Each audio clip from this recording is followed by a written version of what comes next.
مٹو نئے کپڑے پہن کر مارکیٹ میں شاپنگ کے لیے نکلا۔ راستے میں اس نے سوچا آج میں اپنے لیے مزیدار گنے، تازہ گھاس اور ایک نئی کنگھی ضرور لوں گا۔ مارکیٹ پہنچتے ہی مٹو نے گنے والے سے 4 گنے خریدنے چاہے، لیکن اپنی بھاری قدموں سے غلطی سے اس کا سٹینڈ ہی توڑ دیا۔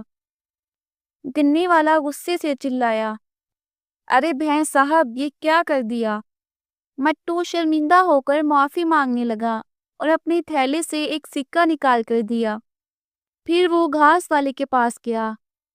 گھاس سونگھتے ہی اس نے زوردار چھینک ماری، جس سے گھاس کے پتے ہوا میں اڑ گئے۔ دکاندار ہنس پڑا اور اسے مفت میں گھاس دے دی۔ آخر میں مٹو نے ایک رنگ برنگی کنگھی خریدی۔ گھر واپس جاتے ہوئے وہ خوشی سے گنگنا رہا تھا کہ آج کی خریداری بہت یادگار رہی۔